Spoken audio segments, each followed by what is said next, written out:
Pues continúo. Ahora que ya hemos conseguido centrar la pantalla, poner el PowerPoint, etcétera, etcétera, ya estamos en disposición de empezar. Ha retrasado un poco lo que va a ser esta conferencia de cierre. Es una conferencia de unos 40 minutos aproximadamente.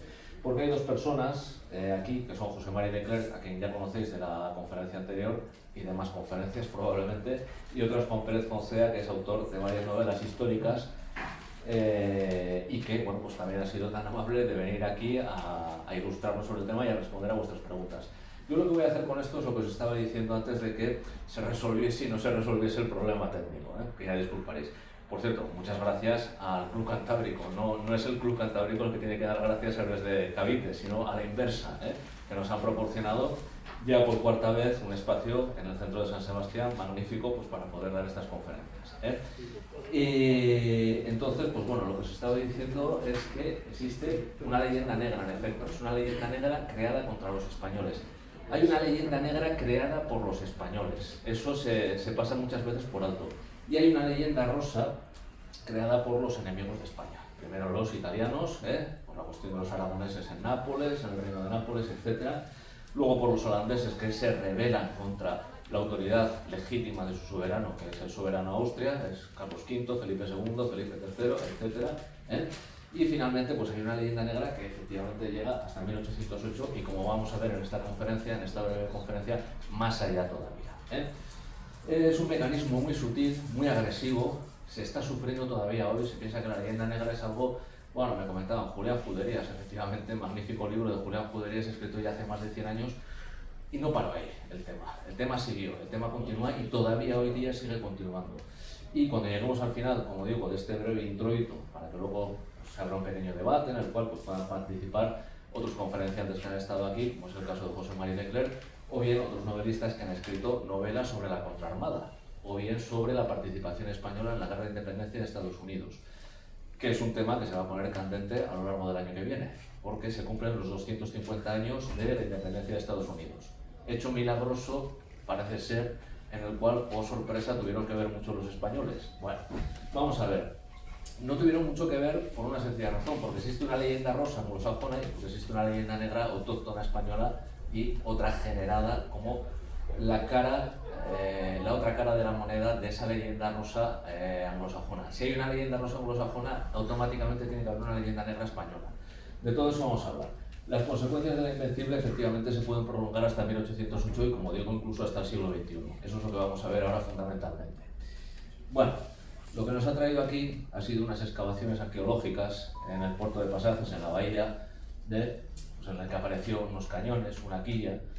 En ese momento uno de los socios de Héroes de Cavite de Guipúzcoa dijo, bueno, ya estamos otra vez con la Invencible. Efectivamente, cómo no, Ya se hablaba de la Invencible, de la Armada Invencible, que es algo pues, que es muy hiriente para mucha gente, porque es un mote, es un remoquete que le pusieron los anglosajones, sobre todo los ingleses, a la cuestión de la armada enviada por Felipe II en el año 1588, pues, con una serie de intenciones que se han magnificado en el tiempo, que tampoco iban a eso. Va a haber muchas sorpresas en esta conferencia, como veréis, sobre qué es lo que pretendían los españoles, qué es lo que pretendía la Casa de Austria que gobernaba en España hasta el año 1700, qué es lo que ocurre después de 1700, pero todo eso se ha mantenido, se ha estructurado en un discurso, en esa leyenda rosa anglosajona, que a su vez crea una leyenda negra antiespañola, y ha creado un discurso pues, del que somos víctimas incluso hoy día, aunque no nos demos cuenta. Bueno, el asunto está relacionado con el año 1588, como os digo, y con cierta armada española llamada Invencible.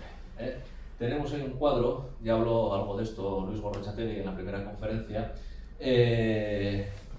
donde se ve a la reina Isabel I muy favorecida, a pesar de que no se ha inventado todavía el Photoshop, está muy favorecida ella. Bueno, ahí detrás se ve a la armada que ha sido derrotada. Ya está este cuadro relatándonos algo que no es verdad, que se ha producido una gran victoria naval sobre España y que el curso de la historia ha cambiado. Luego tenemos aquí un cuadro de un pintor de la corte de Felipe III, Juan Pantoja de la Cruz, bueno, de la corte y de otros encargos. Bien. ¿Qué es lo que vemos aquí? En este lado, que está más hacia mí, están los dignatarios ingleses. Y en este otro lado están dignatarios italianos, castellanos, españoles en general y flamencos leales a la Casa de Austria. Y están poniendo sobre la mesa, en la Somerset House, en Londres, están poniendo un tratado de paz del año 1604. ¿eh? Bueno, así que la invencible parece ser que al final sí resulta que es invencible, ¿eh? Porque en el año 1604 pasan cosas. Luis Gorrochategui ya lo explicó, ¿eh? Ya dijo cómo en 1588 la historia no se había detenido. Bueno, durante los 2 últimos meses, como os decía, hemos hablado de esto. Luis Gorrochategui habló de la contraarmada del año 1589, ¿eh? En el que parece ser que la invencible española pues tampoco había sido tan vencida. Luego estuvo José María Leclerc, que como os digo está aquí, luego pues queréis hacerle preguntas o precisiones, y nos habló sobre el papel que juega la costa vasca y sobre todo los vascos en la cuestión de esa armada, ¿no? Bien, esos 2 meses hemos estado aquí amablemente recogidos por el Club Cantábrico para hablar de este tema, que vuelvo a agradecerlo en nombre de Héroes de Cavite, ¿eh? este espacio magnífico que nos ceden.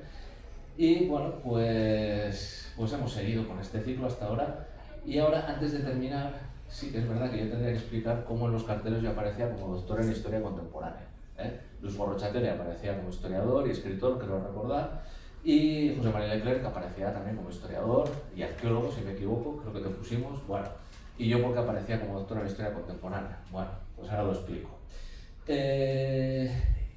La historia de la invencible, ahí tenéis el libro de Luis Gorrochategui, ahí tenéis otra vez el cuadro de la Armada, ahí tenéis otra vez el cuadro de Somerset House de 1604, que le da la vuelta completamente al relato de 1588.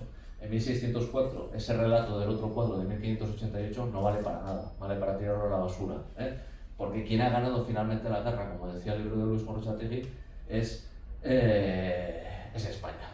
Ha puesto unas condiciones sobre la mesa que se les han tenido que tragar, por decirlo técnicamente, como decía él. Bueno, el caso es que como se decía en esa primera conferencia, la historia no terminaba en 1588, no terminaba en 1604, no terminaba ni siquiera en 1621. Ese cuadro que veis ahí abajo es la toma de Jülich, una de las plazas tomadas por los rebeldes holandeses,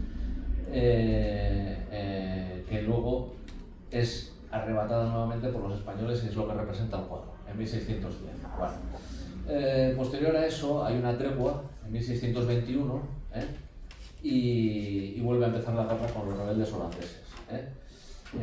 Inglaterra entre 1604 y 1621 está subordinada a España, eso hay que tenerlo claro. Y bueno, cuando se rompe la tregua pues empieza a resquebrajarse, llegamos a esa subordinación. No termina la historia tampoco en 1621 ni en 1624.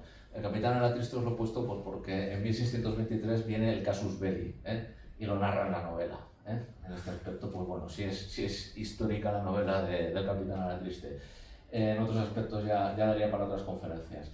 Viene el príncipe de Gales, el que luego va a ser Carlos I Estuardo, y viene con el duque de Buckingham, e intentan casar a Carlos I para establecer una alianza más sólida entre España e Inglaterra. Tratan de casarlo con una princesa de la casa Austria. No se consigue nada por la sencilla razón de que Carlos I Estuardo se niega a abandonar la religión anglicana y a hacerse católico. Y esto es todo lo que está en el trasfondo de esa novela. Bueno, pues ni siquiera en esos momentos, ni en 1621, cuando se rompe la tregua con los holandeses, más que romperse, sencillamente es que se acaba la tregua. Ellos van a Jülich, o Juliers, que así se llama de las dos maneras esa plaza fuerte, y empiezan a asediarla. Inglaterra tenía que haber ayudado a los holandeses. No es así. Aguantan hasta 1624, hasta que muere Jacobo I, y sube al trono el ofendido, en este caso, que es Carlos I. La historia sigue. En 1588 no ha pasado nada que haya cambiado la historia, ni en 1604, ni en 1621, ni en 1624, continúa. Por eso vamos a llegar hasta el año 1808 y mucho más allá incluso. Bien, ahí es donde entra el papel de un historiador, doctor en Historia Contemporánea. La historia contemporánea, la historia moderna va desde 1492 hasta 1789. Otros ponen en 1453 el fin de la Edad Media y el inicio de la Edad Moderna, que durará hasta la Revolución Francesa. Bueno, esa es otra clase y esa es otra conferencia. La historia contemporánea va desde la Revolución Francesa hasta la actualidad aproximadamente. Eso es lo que es la especialidad mía como doctor. Estamos en la época contemporánea. Como el famoso chiste de que los bilbaínos nacen donde quieren, las grandes potencias ponen el fin de la historia donde les apetece. Este señor que tenemos aquí es Francis Fukuyama, era un consejero áulico de George Bush padre, del primer Bush presidente, y escribió un libro bastante polémico en el año 91 titulado El fin de la historia y el último hombre. ¿Qué había pasado? Había caído el muro de Berlín y, por lo tanto, ¿quién había ganado la Guerra Fría? Había ganado la Guerra Fría Estados Unidos. Ya está, es como 1588. ¿Quién ha ganado la batalla naval de la Armada Invencible? Inglaterra. Ya ha llegado al fin de la historia, ya no hay más. Esa es la leyenda rosa inglesa. O sea, ellos están repercutiendo ese relato hasta la actualidad. 1588 indica que el poderío naval se ha hundido, el de España, que España empieza a ser un imperio decadente. Esto, como dice César Cervera, un periodista de ABC, parece ser que la caída fue a cámara lenta, porque debió durar como 3 siglos la caída del imperio español. Bueno, pero esto ocurre constantemente. Las grandes potencias, las potencias dominantes, como puede ser el caso de Estados Unidos hoy día, tratan de decir dónde acaba la historia, dónde a mí me conviene. Eso desde el punto de vista de la historia seria, de la historia científica. Josep Fontana, que era un historiador marxista, bueno, en fin, bastante ríspido y bastante difícil de tratar, pero escribió un libro muy interesante que era La historia después del fin de la historia. Y rebatía a Francis Fukuyama ese tema y decía algo que es de pura lógica. No tiene nada que ver con la ideología de él ni con la ideología de ningún otro historiador, sea marxista o no sea marxista. Decía, la historia humana acabará cuando el último ser humano haya muerto. En ese momento ya la historia humana se acabará, pero hasta entonces va a seguir. Sin embargo, los ingleses, primero, los británicos después y los anglosajones en general hoy día no aceptan ese relato. Para ellos 1588 ha sido un momento en el que se ha detenido la historia, España se ha ido al garete y ya está. Por eso estamos hoy aquí.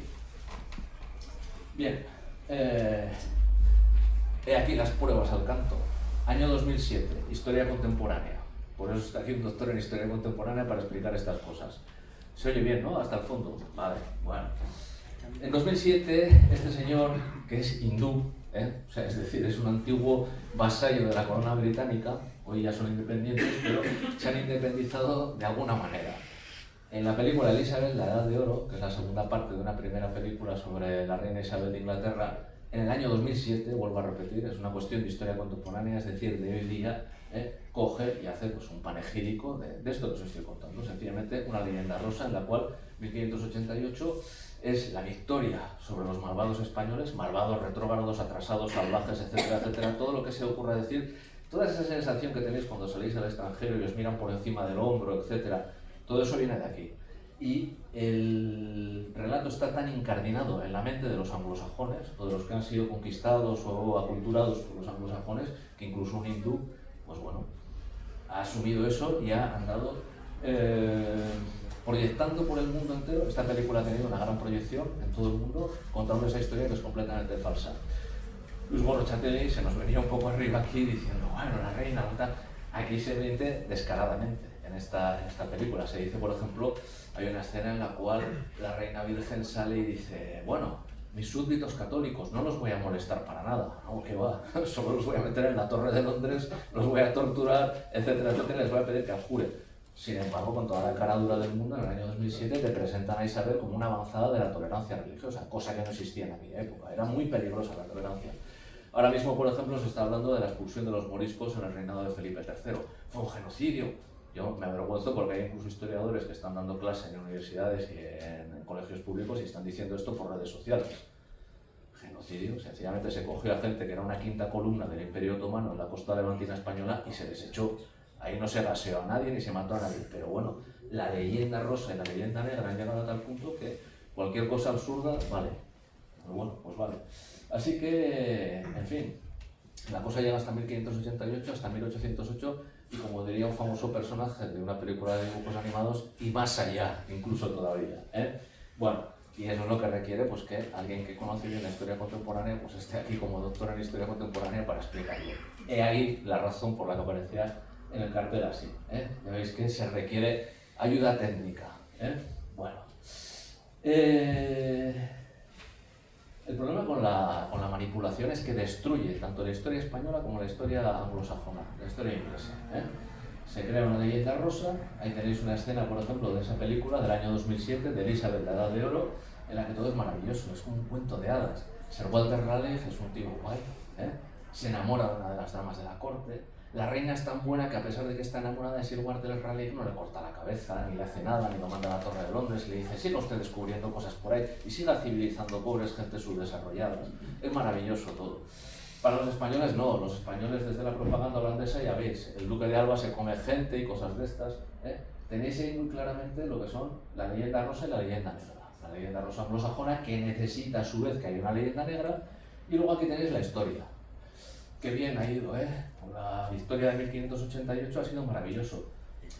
Somos tan buenos que al final, mira, pues nos hemos rendido y hemos firmado una paz en Somerset House en 1604. Pero porque hemos querido, ¿no? Eso, como decía otro personaje de cierta popular película española, me voy pero porque quiero. Firmo la paz de Somerset House porque quiero. No, firmas la paz de Somerset House porque durante muchos años, de 1589 a 1604, te han estado dando una paliza tremenda. Sí que hay que reconocer a los ingleses, en primer lugar, que son muy tenaces. Han resistido muy bien. Han estado desde el siglo XVI pensando en la manera de librarse de los españoles. Al final lo han conseguido, hasta hoy por lo menos. Bien, el caso es que esa supresión de la historia, al final, roba la historia no solamente a los anglosajones, a los españoles, a los hispanos, sino a muchos otros países. Tenemos aquí dos libros de los años 60, el drama de Invencible Armada, que es de la Armada Invencible, que es una traducción al francés de un libro sobre la Armada Invencible. El prólogo está escrito por un francés, es durísimo, es más duro incluso que el contenido del libro, que es un libro más bien técnico, vamos a decir, que lo que hace es pues, describir lo que ocurre en 1588. Pero el francés se ha comido la leyenda rosa británica o anglosajona y de rechazo a la leyenda negra española. Luego este otro libro está escrito pues, en los años 60, que se supone que es una época muy iluminada, muy liberadora, muy hippie, etcétera, etcétera. Pavana se titula. Es contrahistoria, es decir, es historia alterna. ¿Qué hubiera pasado si, en este caso, si la Armada Invencible en 1588 ocupa Inglaterra? Que no hubiera habido revolución industrial, que hubiera vuelto la Inquisición, que todavía habría cruzadas, que que Inglaterra sería un país subdesarrollado, etcétera, etcétera. Yo, en fin, creo que esto es una psicosis colectiva, una psicosis cultural. Los anglosajones siguen pensando todavía que en España funciona la Inquisición, así de claro.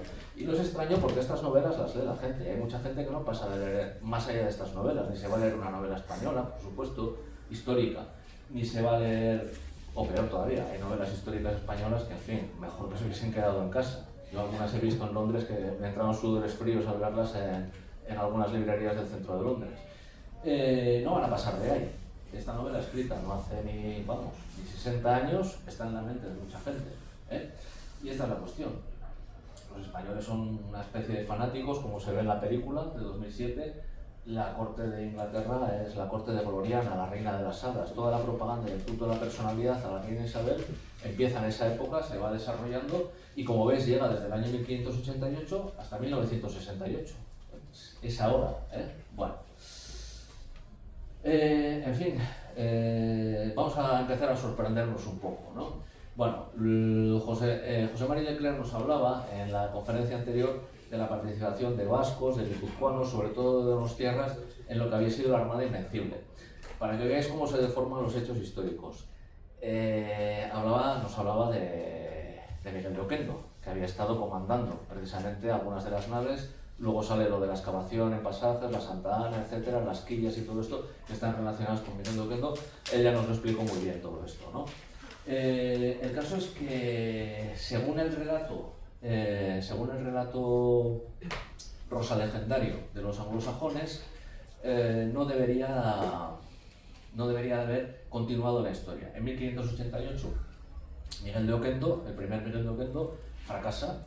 Se supone que fracasa la Armada Invencible, fracasa él, y la historia terminaría ahí, según la leyenda rosa anglosajona. Pues vamos a sorprendernos. En el año 1639, el hijo de Miguel, Antonio, está abarloado en un puerto inglés, en las Downs, 1639. Ya ha acabado la tregua de los 12 años, en 1621 ha vuelto la guerra, en 1630 en 1625 Carlos I ya ha conseguido que estalle la guerra otra vez entre España y su país, Inglaterra, y bueno, de repente en 1639 encontramos que una flota de guerra española con armas y pertrechos está abarroada, está anclada en un puerto inglés. ¿Qué ha pasado aquí? Al final alguien ha conseguido que la Armada Invencible ganase la batalla, se han hecho amigos. ¿Qué es lo que ha pasado? Pues ha pasado sencillamente que el cuento de hadas de Elizabeth, la Edad de Oro, no es cierto. Inglaterra no es un país fuerte en ese momento, es un país débil. ha sido derrotado en 1604 y ha tenido que aceptar una paz, como la de Somerset House. Y entre 1625 y 1630, después de 5 años de guerra, ha ocurrido exactamente lo mismo. En 1630 se ha tenido que firmar el Tratado de Madrid. Otra vez han sido derrotados. Por culpa de Carlos I, que les ha metido en este lío, además de eso, es un país que está en una crisis constitucional. Va a llegar la guerra civil, una guerra civil que va a durar hasta la mitad del siglo XVII. Sabéis, la República de Cromwell, los puritanos, etcétera, etcétera. Bien. Después de 1630, 9 años después, Inglaterra está tan amedrentada que deja entrar a la flota de Antonio de Oquendo en las dunas. Por esa razón está en las dunas una flota española cargada de hombres, pertrechos de guerra, dinero, etcétera, etcétera. Podían haber desembarcado como hubieran querido en Inglaterra y haberla conquistado. Ya veis la psicosis, ¿no? Esa novela, por ejemplo, la de Pavana en 1968, qué horror si hubiesen llegado los españoles. Pero querido, si llegaron los españoles, podían haber entrado tranquilamente, no entraron. ¿Qué ha ocurrido? Sencillamente que Inglaterra sabe de su debilidad y no se atreve a enfrentarse a España. Esa es la realidad, ese es el hecho. Y es lo que demuestra lo que ocurre en 1639. Pero, oh sorpresa, vamos a ver qué pasa aquí. ¿Por qué no sabemos de estos hechos? ¿Por qué se sabe poco de estos hechos? Pues sencillamente porque hay una leyenda rosa anglosajona y porque, pese a muchos esfuerzos por parte de la familia, el segundo Miguel de Oquendo es este señor que veis aquí. Ya nos explicó José María Leclerc y luego, si queréis, le hacéis todas las preguntas que os parezca sobre quién era, hijo de Antonio de Oquendo, etcétera, etcétera. Bueno, él escribió El héroe cántabro, que era un texto en exaltación de las hazañas de los Oquendo, desde el siglo XVI en adelante, y sobre todo de Antonio de Oquendo. Bueno, el profesor Achón, de la Universidad del País Vasco, pues también escribió un libro sobre él, pero sencillamente, pues bueno, como dice Marcelo Gullo, que es alguien que ha colaborado muchas veces con Héroes de Cavite, hay una subordinación, sobre todo de las élites hispanas, y si las élites hispanas están subordinadas culturalmente a las élites anglosajonas, no van a decir ni el ripio de esto. Bien. Y entonces el relato dominante sobre la batalla de las dunas es que los holandeses, el almirante Tromp, ganó la batalla. En fin, hay una leyenda negra autóctona, como digo, una leyenda negra española generada por la leyenda rosa anglosajona, que necesita que los españoles hayan perdido siempre. Todas las batallas de los españoles han sido un fracaso. El almirante Tromp se presenta ante los estados generales holandeses y le preguntan: ¿dónde está el pabellón de la nave insignia de Antonio de Oquendo? ¿Dónde está la nave insignia de Antonio de Oquendo? Ha conseguido evitar que entren los pertrechos, el dinero y los hombres desde las dunas, desde el puerto de las dunas inglés a un puerto amigo español en Flandes. No. Y dice, la almiranta, la nave insignia de la flota, con don Antonio de Oquendo a bordo, es invencible. Dicen, sáquese de mi vista, no vuelva hasta que se nos pase el enfado, no se puede presentar como una victoria. Sin embargo, en España es curioso, se ha llegado a decir que, bueno, que después de muchas victorias, don Antonio de Oquendo murió al revés que el Quijote. El Quijote recupera la cordura al final, en el último libro del Quijote, y don Antonio de Oquendo es la imagen contraria. Esto dicho por españoles, no dicho por anglosajones, para que os hagáis una idea. Entonces muere loco, muere más o menos loco porque ha perdido la batalla de las dunas. No sé, vamos a ver, si no consigues rendir el pabellón de tu enemigo, si no consigues hundir su barco, 1700 balazos de distinto calibre llevaban al casco el barco insignia de Antonio de Oquendo. Al día siguiente de la batalla de las dunas no hay un holandés en el mar. Habréis visto en las películas de guerra, por ejemplo, que cuando están ganando la guerra los norteamericanos, los únicos aviones que se ven en el cielo son cazas americanos y bombarderos americanos. Cualquier militar os puede decir que el dominio de tierra, aire y mar, aire a partir del siglo XX evidentemente, significa que has ganado la guerra. Es decir, si no tienes dominio sobre alguno de estos elementos es que no has ganado la guerra. Si la batalla de las dunas había sido un fracaso, independientemente de que Antonio de Oquendo cumpliese con su misión, no consiguiesen rendir su nave, etcétera, etcétera, ¿dónde estaban los holandeses al día siguiente? Dominando el mar, no estaban en ningún sitio. Se habían tenido que retirar porque habían tenido pérdidas graves y, bueno, pues el rapapolvo que se le echa al almirante Tromp pues es de antología. Ahora, todo esto no sirve de nada si luego resulta, pues lo que dice Marcelo Gullo, si hay una subordinación cultural en la cual la leyenda rosa de otros se convierte en leyenda negra y somos nosotros mismos los que escribimos esa leyenda negra, pues, como se dice coloquialmente, apaga y vámonos. Es evidente claro, que va a ser un fracaso siempre la batalla de las dunas y cualquier otra batalla. Ya veis que a lo largo del tiempo pues todo esto se va repercutiendo. Bueno, sorpresas hay muchísimas. Hemos traído varios libros. Esto parece una charla del Club del Libro. Están las novelas de Juan Pérez Foncea, de las que luego hablaré. Está también el libro que saqué yo con la Diputación sobre la biografía del almirante Gaztañeta. Es otro personaje que no debería existir, según la leyenda rosa anglosajona. Bueno, las relaciones de los anglosajones y de sus amigos holandeses durante toda la historia han sido fluctuantes. Siempre ha aparecido como, bueno, el relato, por ejemplo, de la película esta de Sekar Kapoor, la del año 2007, Elizabeth la Edad de Oro, es ganamos la guerra, porque hemos ganado la batalla de 1588, España, que es un país oscurantista, inquisitorial, etcétera, etcétera, desaparece de la historia, y hemos ganado nosotros. Y dicen, ya. Y en 1673, exactamente por qué Holanda viene a pedir ayuda a España. Claro, Luis XIV, ese es el objetivo ahí. Luis XIV está intentando apoderarse de la mayor parte de Europa que puede. El enemigo de mi enemigo es mi amigo. Eso es lo que ocurre. Han cambiado mucho las cosas a lo largo del siglo XVII. Ha habido una guerra de 30 años. Probablemente el primer Guillermo d'Orange, que lo tenéis ahí con la armadura pavonada, se revolvería en su tumba al darse cuenta de que su descendiente, Guillermo III de Orange, que es el señor que está ahí con el caballito blanco en pose enfática, ha tenido que ir a pedir ayuda a España. Y España ha dicho, bueno, pues venga, te ayudo, sí, porque el enemigo común es Luis XIV. Pasan cosas muy curiosas. Hay una guerra de 30 años por cuestiones religiosas entre católicos y protestantes.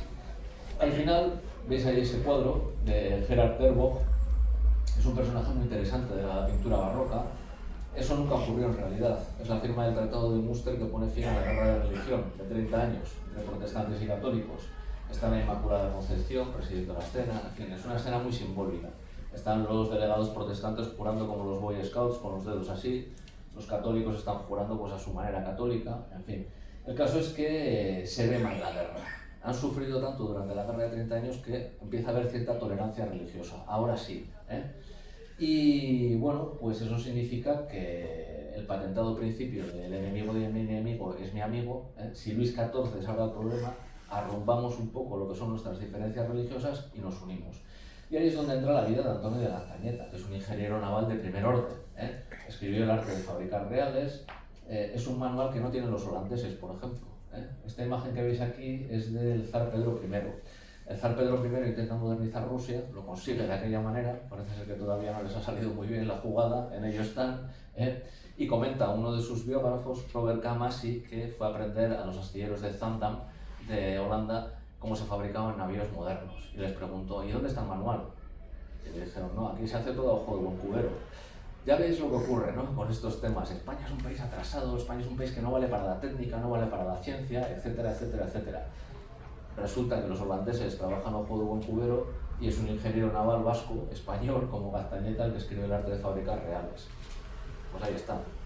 Sencillamente la leyenda rosa se ha impuesto de tal modo en que esto ya es imposible. Los holandeses son muy buenos constructores navales. ¿Los españoles qué hacen? No, los españoles estaban en decadencia, habían perdido la batalla de 1588 y no hay más que decir. Es así de sumario. A pesar de que va en contra pues, de las evidencias históricas que tenemos. Lo de Zaandam lo conocen en todo el mundo, gracias a una biografía que se publicó en varios idiomas y se distribuyó por todo el mundo en miles de ejemplares. La edición de la biografía de Gaztañeta son 500 ejemplares, que aquí quedan unos cuantos. Para la ilustración del público, luego están a la venta si quieren. Que al fin y al cabo se ha hecho para eso, para precisamente por lo menos aquí que se conozca esto. Pero ya veis en qué desventaja jugamos. Bueno, ahí tenemos a don Antonio de Gaztañeta, en fin. Su destino es el de todo nacido al sur de los Pirineos. Cualquier cosa que haya hecho no tiene importancia. Bueno, el cómic por supuesto ni está ni se le espera. La leyenda negra no solamente la hacen los anglosajones, la hacen los españoles también, los que describen luego la vida de Antonio de Oquendo diciendo que se volvió loco y que perdió la batalla de las dunas. Aquí hay editores a los que se les ha propuesto hacer un cómic sobre la vida de Antonio de Gaztañeta y distribuirlo por lo menos por toda España y todavía estoy esperando a que me responda. Bueno, estas son las primeras pruebas del tal cómic y todavía ya digo que han pasado 2 años y aquí ni está ni se le espera a nadie para sacar ese cómic y difundirlo y distribuirlo y por lo menos que en toda España se enteren de quién era Gaztañeta. No solamente nos concierne a nosotros, porque es un señor que trabajó en Madrid, es un señor que trabajó en Cádiz, que trabajó en el Caribe, en la América española, etcétera, etcétera. De momento, eso, 500 ejemplares ha sacado la Diputación con la vida de Antonio de Gaztañeta. Así ya veis a dónde vamos a llegar de momento. Bueno, el caso es que, por ejemplo, participa en una gran batalla que es la de Cabo Pásaro, en agosto de 1718. Ha habido un nuevo cambio de alianzas, ha entrado la dinastía Borbón a España. La dinastía Borbón a España entra sencillamente porque todas las alianzas que maneja España en el siglo XVII, cuando primero los ingleses y luego primero los holandeses y luego los ingleses vienen a pedir ayuda contra Luis XIV, Luis XIV lo que hace es cambiar las reglas del juego. Dice, bueno, ya que no les puedo vencer, me voy a unir a ellos. Y es entonces cuando decide que pues, entre Felipe V como nuevo rey de España por el testamento de Carlos II. Eso también sería otra conferencia.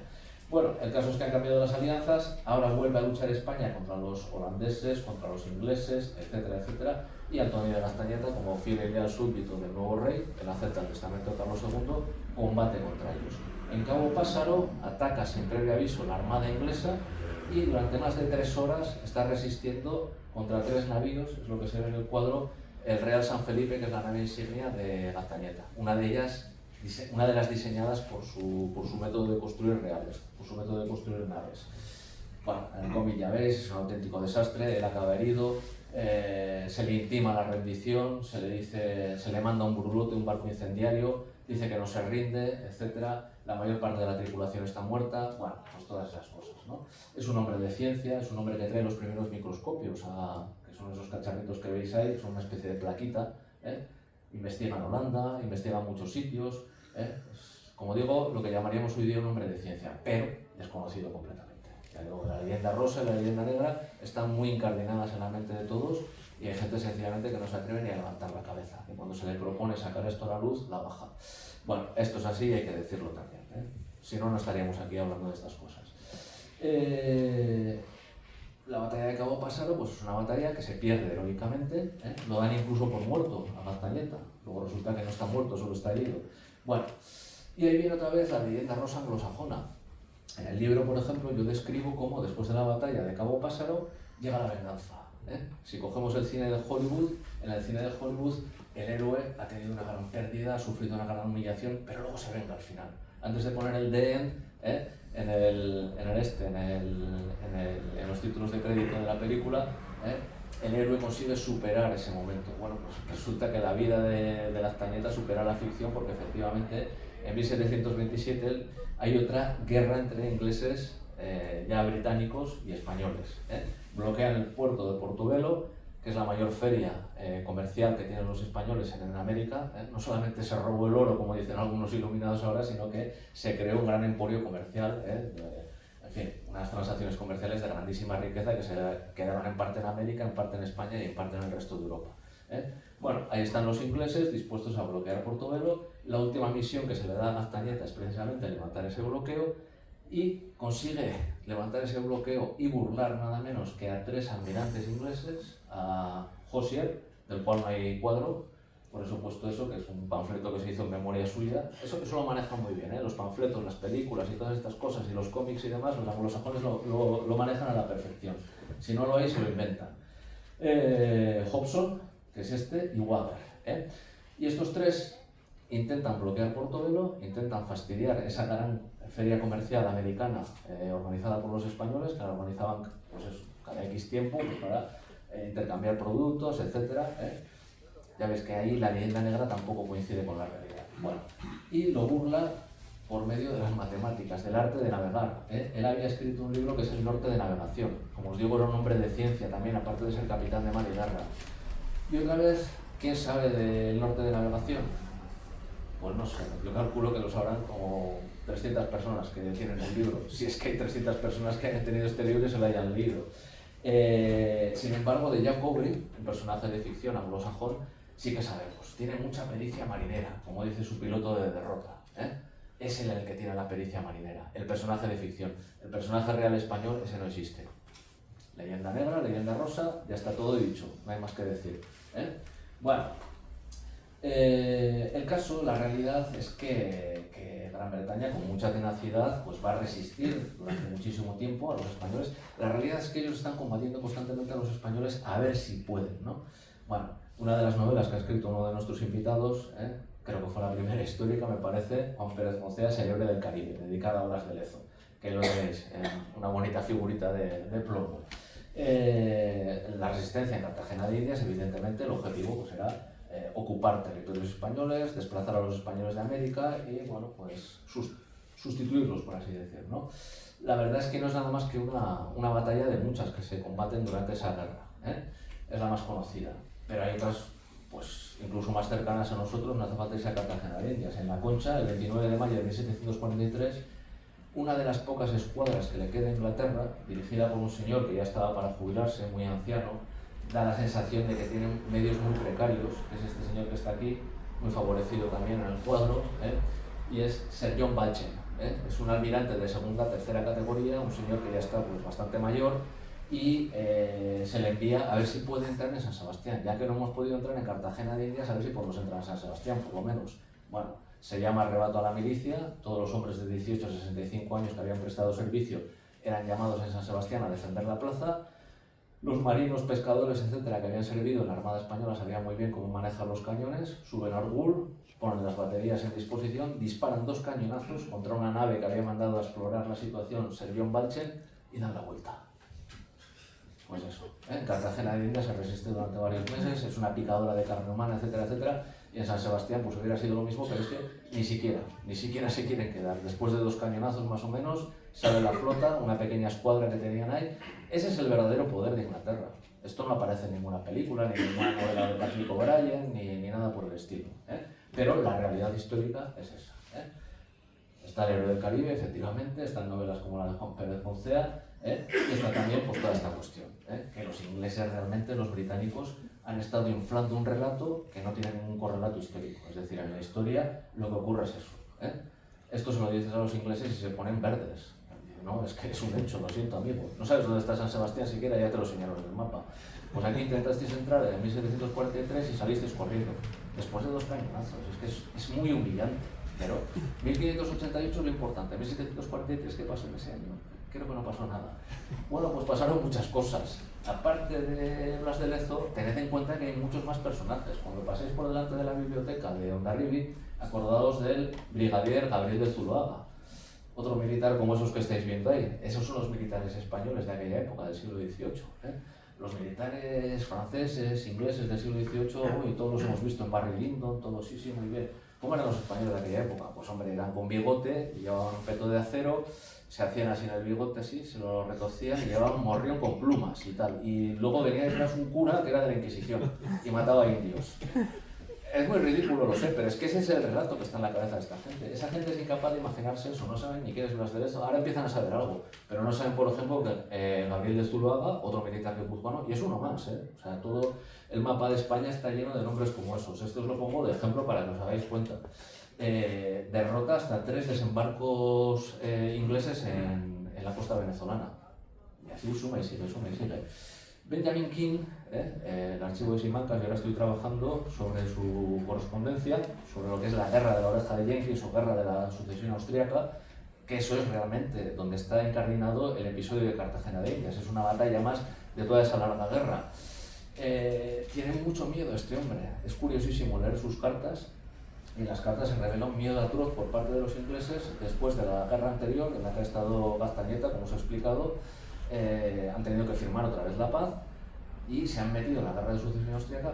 Son tenaces, vuelven otra vez sobre el tema, vuelven a atacar, a ver si por fin consiguen resquebrajar ese imperio español que les está haciendo tanto daño. Un daño atroz, como os digo, es que no solamente es Cartagena de Indias, es que son 3 desembarcos en la costa de Venezuela que se vienen abajo. Es que es un señor que ya está prácticamente decrépito, como es el caso de Sir John Balchen, que intenta entrar en la bahía de San Sebastián y tiene que salir corriendo. Que hagan todas las películas que quieran, que hagan todas las novelas de Patrick O'Brien que quieran, me da igual, es que esos son los hechos históricos. Yo como historiador tengo que atenerme a la historia, para bien y para mal. Tienen que firmar otro tratado, Como os digo, las cartas de King, de Benjamin King, que es este señor que tenemos aquí, son de, por favor, a ver si es posible que... Sale en su correspondencia el tema de cómo le cortan la oreja a Jenkins y toda esta cuestión y demás, pero salen muchísimos otros casos, los contrabandistas de Gibraltar, protesta, porque han cogido a contrabandistas que vienen de Gibraltar, le protesta al rey de España o al delegado del rey de España. hombre, por favor, a ver, estos súbditos de su majestad británica, somos amigos, ¿no? Viene a decir las cartas, muchas veces dice, hay buenas relaciones entre los dos soberanos, por favor, no sean así, es que está pidiendo, por favor, prácticamente que no vuelvan a entrar en guerra, al final tienen que entrar en guerra. Lo dicho, hay que reconocer que son tenaces y valientes, pero hay que tener en cuenta que se están enfrentando desde abajo, no desde igual a los españoles o desde arriba, como han dicho en su leyenda rosa.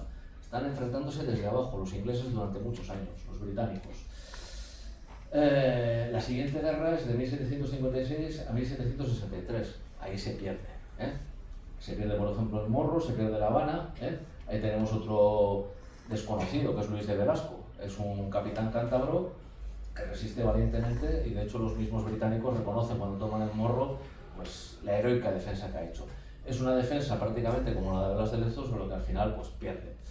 De esto tampoco han hablado ellos, es curioso, no suelen hablar mucho. Algo sí que se ha dicho, pero claro, como están poco tiempo en La Habana y al final acaban siendo retirados de allí por los acuerdos diplomáticos, pues tampoco les interesa. A ellos les interesa ir siempre a la mayor, es decir, una derrota tremenda, o sea, en la que matamos españoles, es que no podíamos matar más españoles, como en 1588. Lo de tomar el Morro, nos costó mucho, nos mataron mucha gente, luego total, para el esfuerzo que hicimos no valió de mucho. No digas nada, así funciona. En la siguiente, peor todavía. Ahí tenéis libros. ¿Sabéis lo que es un hispanista? No me refiero a los hispanistas de héroes de Cavite, me refiero, pues, por ejemplo, a Geoffrey Parker, del que nos habló Luis Gorrochatelli, muchísimos historiadores ingleses y franceses, o anglosajones y franceses que vienen a España a investigar en nuestros archivos. No es de extrañar porque desde Felipe II los archivos españoles son muy ricos, tienen mucha documentación. Y los ingleses y franceses pues tienen mucha menos documentación. Yo he trabajado en todos ellos y conozco la diferencia. Bueno, el señor Julio César Santoyo, que es catedrático, pues ha escrito mucho sobre la historia inglesa, francesa, etc. Y es lo que sería un anglista. Los libros de los hispanistas están traducidos urbi et orbi. Los de los anglistas los conocen pues, en el barrio, normalmente, en la panadería del barrio donde los suelen vender. Es el caso, por ejemplo, de la embajada de Arthur Lee. Arthur Lee es enviado durante la Guerra de Independencia de Estados Unidos, entre 1776 y 1783, para pedir ayuda a España contra Inglaterra. A Inglaterra, bueno, a Gran Bretaña ya en este caso le va a ver fatal. Luego están los libros de Natividad Rueda, sobre los Gardoqui, que es este señor. Este señor organiza con el famoso Beaumarchais una empresa que se va a dedicar a transportar artillería, munición, mosquetes, tela para uniformes, armas, mantas, etc., para alimentar al primer ejército de Estados Unidos. Luego también está el libro de Carmen de Reparaz, Yo solo, sobre Gálvez. Gálvez ya empieza a ser un poco más conocido, está reconocido incluso en el Congreso de los Estados Unidos, pero película no hay de momento. Y serie de novelas de Patrick O'Brien tampoco. Una pena. No sé qué hacen algunos por ahí. Bueno, ya os lo he dicho, sencillamente es que en el mundo anglosajón no se va a hacer, y en el mundo español, pues, como me decía Juan Pérez González en una canción, estamos con la espadita. Con la espadita, le decía yo, pues yo lo que quiero es una flota de acorazados, por lo menos, ¿no? Bueno, en fin, ahí tenéis, por ejemplo, pues uno de los regimientos que se levanta, que es el de voluntarios de Mississippi. Se levantaron regimientos para ayudar a los norteamericanos contra Gran Bretaña. Gran Bretaña recibe una paliza tremenda, pero en Hollywood ya veis quién aparece, el maravilloso capitán de infantería ligera Jean de Villeneuve, muy francés, que queda muy bien a cámara, quien ha ayudado a los norteamericanos a conseguir su independencia y convertirse en la gran potencia mundial. Los franceses, españoles, no, hombre, esos estaban con el morrión de acero. Esto lo he visto yo en películas. Hay películas de este chico que murió hace poco, el de Friends. Este hizo una película pues también de estas, de risa graciosa, en la cual los exploradores que van buscando el paso del noroeste se encuentran con españoles en la zona de lo que sería la costa oeste de Estados Unidos. Ellos van vestidos con uniformes del siglo XVIII, como el de voluntarios de Mississippi, los norteamericanos, y los españoles aparecen en esa película, es una película hecha en Hollywood, vestidos con morrión de acero en pleno siglo XVIII y con peto de acero. Y son unos tipos pues, ridículos, con un inquisidor siempre detrás que les está diciendo a estos hay que matarlos, y esto es horrible, porque no... Será broma, pero menuda broma, ¿no? Bueno, pues la realidad, otra vez, histórica, es esa. El problema es que, claro, ellos tienen unas vías de comunicación extraordinarias y las nuestras son pues, muy reducidas, ¿no? Bueno, tenemos a Bernard Cornwell, que es una maravilla. El hombre ha escrito una cantidad de novelas, todavía hay una, ¿eh? La última, Echados a temblar, está ambientada en esta zona en 1813. Sharp's Storm se titula, ¿eh? Son 25 novelas que ha escrito sobre la guerra peninsular, que llaman ellos, en la cual los españoles, aparte de hacer cosas con ajo, ser incultos, inquisitoriales. Bueno, es que a ver, hay un personaje que se llama el Matarife, en una de las novelas de Bernard Cornwell sobre la guerra de independencia española, o guerras napoleónicas en España.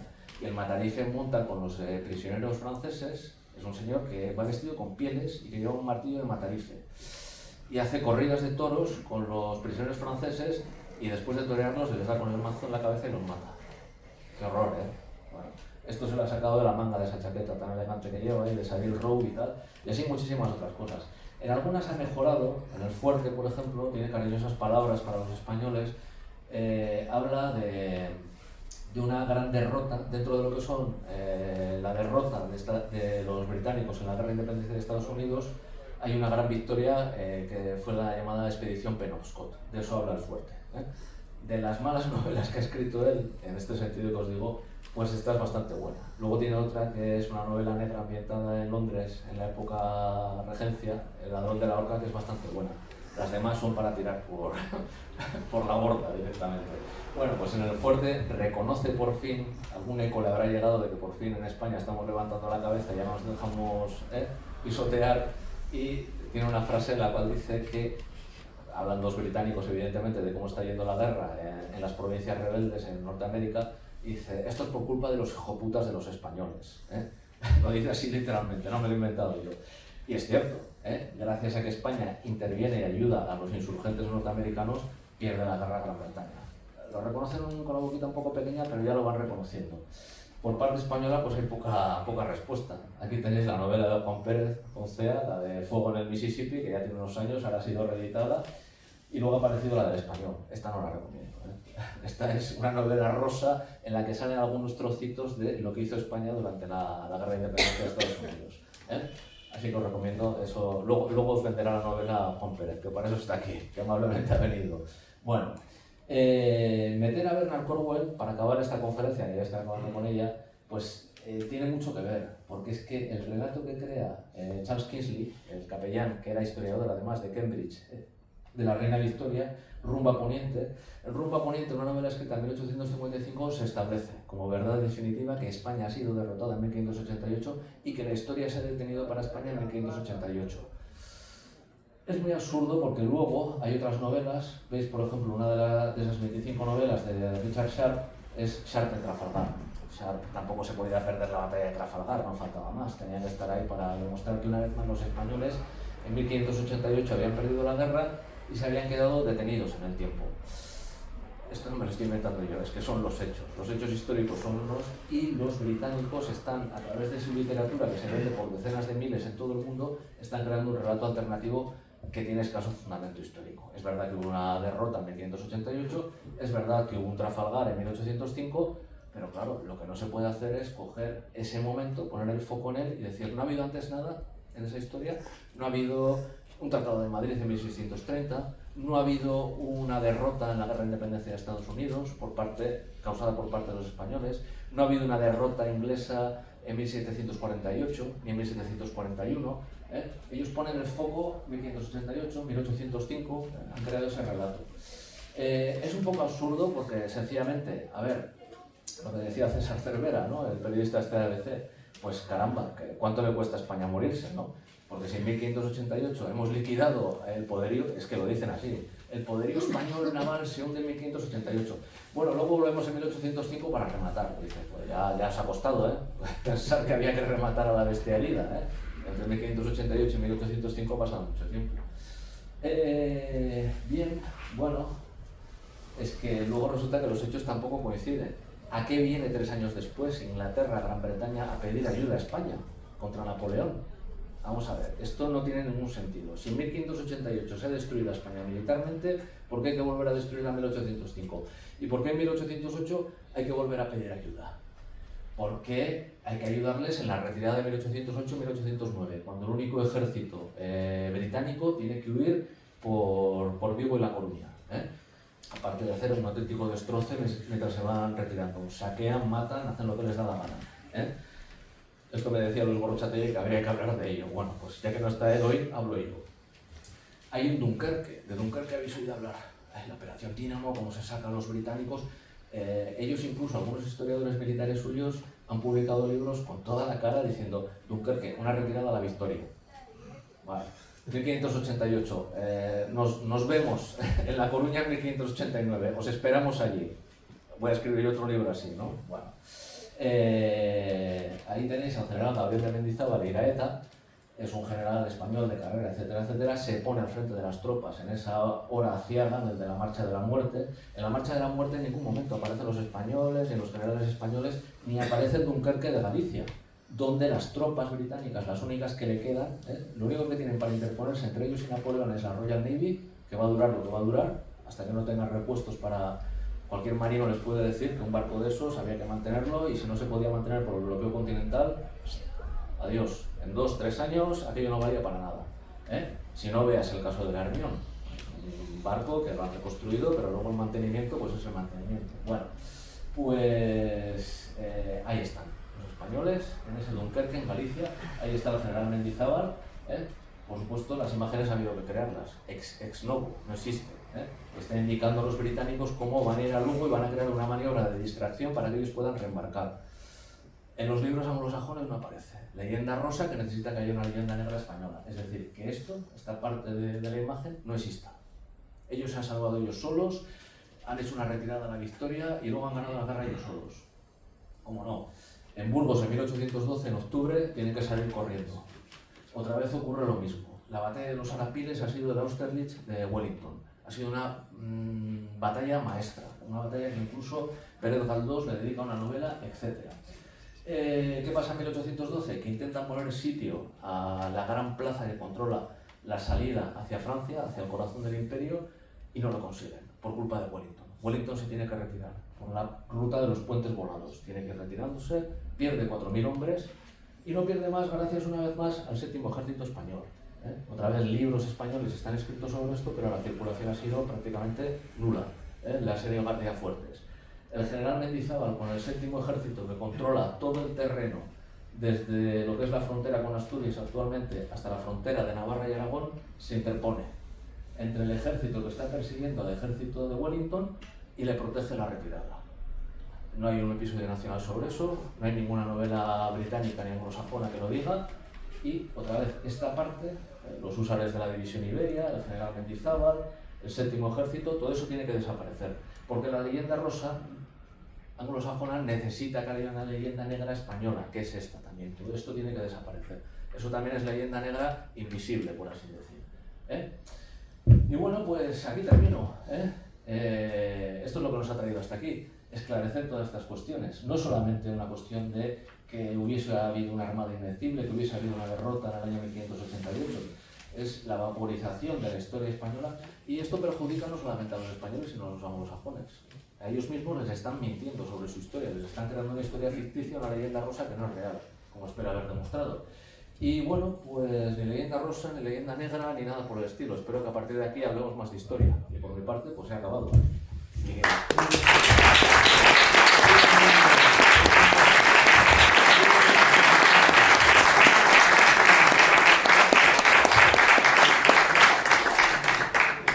Si hay preguntas o algo.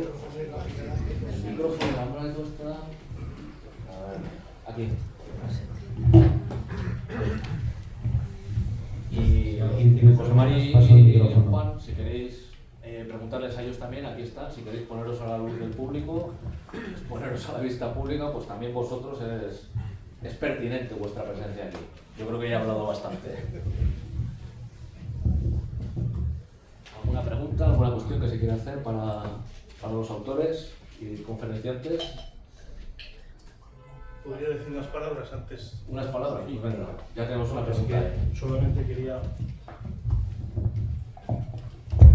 al hilo de lo que has estado diciendo, me presento muy brevemente. Me llamo Juan Pérez Foncea, que he salido algún libro de estos. Soy de aquí de Donostierra y yo era abogado y pasé a ser escritor por un milagro que ocurrió el 3 de abril de 2000. ¿Se oye? No, yo no sé porque estás ahí con... Empecé a escribir el día 3, era abogado, me empecé a escribir por un pequeño milagro que ocurrió el 3 de abril de 2002. Empecé a escribir novela de ficción y tuvo mucho éxito, y a partir de ahí dejé la abogacía y me dediqué a escribir. Escribí varias novelas de ficción hasta que llegó un PowerPoint casero hecho por un taxista colombiano, estamos hablando del año 2009, donde decía: para los amantes de la historia, el héroe olvidado, y explicaba en minuto y medio la historia de Blas de Lezo. Yo tenía 30 y casi 40 años entonces. Yo leo eso y digo: Houston, tenemos un problema. O sea, ¿cómo puede ser que yo nací a 6 kilómetros, yo nací en el Antiguo, a pasajes en línea recta, no sé cuánto hay, pero muy poco? Digo, nunca he oído hablar de Blas de Lezo. Bueno, entré en Vibración, escribí el libro este que has puesto por ahí, que está aquí. Bueno, gracias a Dios fue el más vendido las navidades que salió, y un lector del libro entró en Vibración, removió Roma con Santiago y el Ayuntamiento de Madrid y se puso una estatua de Blas de Lezo en la Plaza de Colón de Madrid. Entonces, a partir de ahí empecé a escribir novela histórica, y simplemente decir que yo, a todas las conclusiones que llego, que es todo lo que tú has dicho, lo corroboro, pero me gustaría decir dos cosas muy brevemente.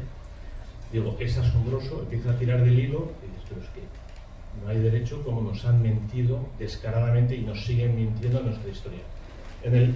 Tengo este libro, Fuego en el Mississippi, sobre la independencia de los Estados Unidos. Yo vi una serie de televisión hecha en Estados Unidos, la vi hace poco, hace unos años aquí. Oye, toda la serie de televisión se desarrolla en Francia, el 80%. Un poquito en Holanda. España se ha citado una vez, y luego me pongo a estudiar el tema y dices: oye, el que desfiló a la derecha de George Washington el día de toma de posesión de George Washington como primer presidente de los Estados Unidos fue Diego Gardoqui, primer embajador de España de los Estados Unidos. Washington lo dejó por escrito: hasta que España no entre en la guerra jamás conseguiremos la independencia. Después de la independencia dijeron: jamás olvidaremos lo que España ha hecho por nosotros. Menos mal que no olvidaron que nos robaron Filipinas, Cuba. Por cierto, lo que decías de la historia que no conocen, en Filipinas mataron a un cuarto de la población, pero matar pum, pum, pum, no porque tiraron una bomba, pum, pum, pum, uno a uno, sobre todo los que hablaban español, y sobre todo con orden de matar a todos los que tuvieran de 10 años para arriba. Esto no lo sabe nadie en Estados Unidos. Esto sale en Wikipedia, por ejemplo, en español, no sale en inglés. El capitán Jacob Smith dijo a sus hombres: estaré más contento cuanto más gente matéis. Bueno, entonces, yo es que quería decir, acaba de salir otro libro, no mío, porque no me he venido a hablar de mi libro, pero es que he apuntado un par de cosas, he leído lo que hablabas: Hollywood contra España. Porque tengo otro libro, por cierto, sobre Legazpi, que está por aquí, no, está por ahí, o si no está en una caja ahí detrás, que es, ¿cómo es? Los primeros de Filipinas. Los primeros de Filipinas. Oye, vencimos 40 tíos de los tercios a hordas de samuráis y de piratas chinos, porque la verdadera piratería no es como cuenta Hollywood, estaba en Asia. Y los samuráis sacaron una leyenda diciendo que había unos demonios, mitad hombres, mitad lagartos, que eran invencibles. Mitad hombres y mitad lagartos, porque les metimos en el mar y en tierra. Hollywood ha hecho películas de los samuráis y de los Ronin, no ha hecho ni una de cuando fuimos a Filipinas. ¿Cuántas ha hecho de la primera vuelta al mundo de Elcano, de la segunda vuelta al mundo que también hicimos nosotros, de Hernán Cortés, de Núñez de Balboa, descubridor del Pacífico, de Pizarro? Ni una. Todo esto está, bueno, tengo un libro, y me callo ya, pues, iba apuntando en el dedo. Tengo un libro que está en Amazon y que lo podéis buscar, que es Una propuesta para humillar a España, de 1717. Y eso es una hoja de ruta que ha seguido Inglaterra y que sigue viva. Tú dices, la letra negra, la letra negra está viva ahora mismo. Yo tengo libros de texto, y los tiene Elvira Roca, donde sale lo que ahora mismo estudian en los libros de texto en Estados Unidos. Es asombroso. Un amigo mío de aquí, de Donostiarra, que tenía a su hermana en California muchos años, vino la hermana diciendo: joder, ¿cómo matábamos a los indios en California hasta que vinieron los yanquis a liberarlos? Y dice: ¿cómo? No, es que es... Bueno, entonces, bueno, me callo. Simplemente quería hacer eso pues, por sentarme y por decir que sigue vivo. Bueno, ojo, por supuesto, el problema es que la leyenda negra ha entrado en España. O sea, quiere decir que las élites y lo que se estudia en España, no hay que irse a Estados Unidos. Y una idea que esto sí que me gusta decirla siempre. Claro, es que esto es muy importante, porque hay gente que piensa que esto es para eruditos, ¿no? Y dices, bueno, pues al final, bueno, ¿qué más da la historia de España? No, creo que la historia es magistra vita o magistra vita, maestra de la vida. Pero hay un señor que le cito en el epílogo del libro este de Fuego de Mississippi, que es Milan Kundera, que dice, que ha sido nominado para premio Nobel muchas veces, no es un hombre de mi devoción, pero esto lo dice muy bien. Dice, para liquidar a las naciones se les quita sus libros, su cultura, su historia. Y luego llega alguien y les da otros libros, otra cultura y otra historia. Y la nación comienza poco a poco a olvidar lo que es y lo que ha sido. Y los pueblos circundantes lo olvidan todavía mucho antes. Esto tiene mucho que ver con la autoestima. Si una persona se pega un golpe en la cabeza y se olvida de lo que ha hecho a lo largo de su vida, su memoria, pierde la identidad. Bueno, pues es que una nación pasa igual. Y luego es lo que tú decías, que sales al extranjero y parece que tienes que pedir perdón. Yo ahora acabo de estar un mes en Jerusalén, por motivos que no son del caso. Había un judío, salió un momento la Inquisición española, por cierto, porque esto yo creo que mucha gente tampoco en España lo sabe. Hay tres patas, y de esto ahora sí que me cae. No, hay tres patas de la leyenda negra. La expulsión de los judíos, el primer país que los expulsó fue Inglaterra, todos los países de Europa los han expulsado, Francia los expulsó 4 veces, Alemania 3, parece que solo España. Con este judío tuve una discusión. Bueno, es que, pero un odio contra España, y era un judío converso al catolicismo, es un tío que es católico, pero de todo lo que ha mamado a lo largo de su historia un chaval de 30 años, o sea, pero es que España es el demonio, ¡guau! O sea, una cosa terrible. La expulsión de los judíos, América, que de América podríamos hablar hasta perder el conocimiento, y luego la Inquisición. Yo he estudiado la Inquisición. Bueno, la Inquisición no hay, o sea, las mentiras contra la Inquisición no hay derecho, porque la Inquisición española, bueno, el otro día, un caso concreto que estudiaba el otro día, en Lima, cogen unos piratas ingleses, la Inquisición condena a 6 meses de catequesis, encerrados. Esto es así, esto es así, Si los hubiera cogido el Estado, vamos a decir, ahorcados allí mismo en el puerto, ¿verdad? Entonces, y donde no había, y claro, ¿por qué se han metido? Bueno, y en el fondo, este es un tema, a mi modo de ver, religioso, o sea, es un tema del protestantismo, y después la masonería, ya sea los ilustrados franceses, contra el catolicismo. Y por eso se ataca España. Por eso. Entonces, bueno, y ya está.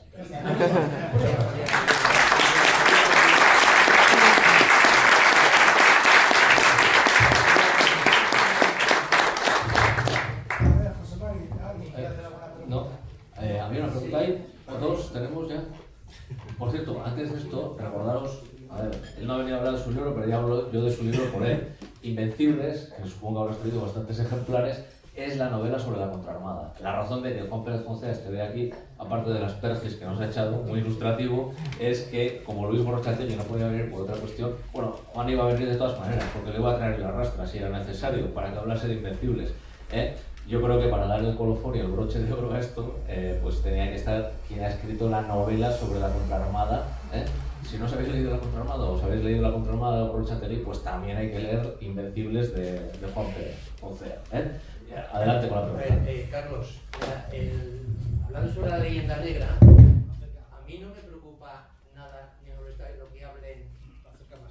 Digo que a mí no me preocupa lo que digan Inglaterra, Francia y Estados Unidos sobre lo que ha hecho España. No puedo pedir nada de ellos. Pero dicen de los ingleses que no conocen sus derrotas. Y sí, las conocemos, pero no las contamos. Pero en la leyenda negra el problema es en España. Y más por las élites están aquí. Y te voy a hacer mención a ti. En la conferencia que diste en Héroes de Cavite con presentación de Ángel Benzal en mayo del 24, o sea, que te he dicho que es ahí cuando te conocí, me enganchó el podcast, pues tú hiciste mención a una persona española que la voy a decir aquí porque tú lo hiciste mención, que es Carlos Martínez Shaw. Bueno, pues Carlos Martínez Shaw, académico de la historia, saca José Luis Castro Villacañas, saca el libro Imperiofilia en respuesta a Imperiofobia. ¿Y por qué saca el libro Castro Villacañas Imperiofilia? No es porque Roca Barea haya sacado ese hace 2 años, es por el éxito obtenido y porque ha supuesto una reacción absoluta respecto a lo que se venía diciendo. Y quienes manejan aquí el discurso político, cultural y social no pueden admitir uno distinto al que ellos manejan. Y quien hace la crítica es Carlos Martínez Shaw. Primero, el mayor órgano de la leyenda negra en España es el Grupo PISA. Y el País en Babelia pone contra el triunfo de la confusión. Martínez Shaw, imperiofilia, analiza, critica el desfaseamiento de la historia realizado por Rocabarea en su exitoso Imperiofobia. Es el titular. Contra eso no puedes hacer nada. Porque y precisamente como ha habido esta reacción, pues a Juan, Elvira Rocabarea, es odiada. Más bien eso habla de que es deleznable. Es algo, contra eso, ¿qué voy a pensar yo de lo que diga el The Times? Mejor dicho, eso no me importa esa situación. Sí. Perdón, y como dice Rocabarea, es lícito no defenderse, lo que no es lícito es quejarse después. Claro. Mira, has citado el Times. En el Times hubo un debate sobre si era lícito mentir a los niños ingleses, porque en sexto de primaria a los niños ingleses se les enseña todas estas maravillas de cómo vencieron a la Armada Española, etc. Y muy inglés la solución del Times, es decir, vamos a ver, es lícito a los niños, lo que no estaría bien es que los historiadores y tal defendieran lo que no es defendible y qué tal, pero a los niños, pues para que tengan patriotismo y tal, por supuesto que es defendible. Entonces quiero decir, es ese pragmatismo, ¿no? Pero volviendo a lo que decías de España, estamos en una batalla espiritual, cultural, llámale X. Estamos en una batalla, hay que darla. Entonces hay que saber y hay que hablar y hay que no tener complejos. Porque yo digo una cosa, lo que he dicho antes, yo como he llegado a esto, yo escribo el libro de Lezo y me entrevistan en la televisión, todavía no estoy acordando, y me dice la entrevistadora, oiga, y hay muchos Lezos en España, como diciendo, eres olvidados. Y yo, ignorante total de mí, estamos en el año 2010, le digo, no, este es uno que se nos ha escapado y tal. Luego sigo estudiando y digo, bueno, cualquier parecido con la realidad es pura coincidencia. Un amigo mío en Madrid fue a comprar el libro de Elvira Roca. Y el vendedor, no sé en qué cadena, era una cadena importante de librerías, y el vendedor le dice, ¿y no quiere usted también comprar este de Imperiofilia? Y entonces es que además no sé si era Marcelo Gullo, fíjate lo que te digo, porque era uno de estos pesos pesados, y dice, oiga, ¿y si yo le hubiera venido a comprar el de Imperiofilia, me hubiera ofrecido también el de Elvira Roca? No. Quiero decir, es que esto está movido, o sea que no nos podemos chupar el dedo. Y entonces hay que dar la batalla, y sobre todo no hay que desanimarse, porque además otra cosa voy a decir.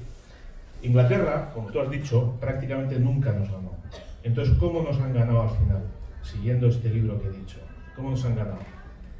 Infiltrándose. ¿Cómo se hicieron las independencias de sus países hispanoamericanos? A base de la masonería inglesa, fundada en 1717, y todos los criollos, hijos de españoles, que fomentaron la independencia habían pasado por Londres y eran masones, porque la masonería española está al servicio de la Iglesia. Claro, entonces, pero es que luego los indios, los indígenas, luchaban por el rey de España. Sí. Bueno, pues eso. A ver, José Mario. Ya, pásale. Un pequeño apunte. Estoy encantado de todo lo que se ha dicho aquí, pero yo me voy a decir solamente lo que nos toca a nosotros más directamente, que es esta provincia nuestra que está sepultada históricamente. Empezamos, lo que tú has dicho tenías razón, que para que ponerse un régimen sobre otro tiene que tapar la historia, y empezaron quitándonos nuestro escudo de Guipúzcoa y dejándonos unos arbolitos y un charco de agua que no va a ninguna parte. Y no solamente eso, sino que está, pues por ejemplo, todos estos héroes de aquí, estos personajes que son muchos más de los que se han dicho, pues tampoco se les hace caso. O sea, porque Bras de Lezo no tiene ni una sola estatua en toda Guipúzcoa y en San Sebastián, solamente el busto en eso. Y eso es lo que también tenemos que pelear aquí en Guipúzcoa, claro, para que la historia se conozca. Totalmente de acuerdo.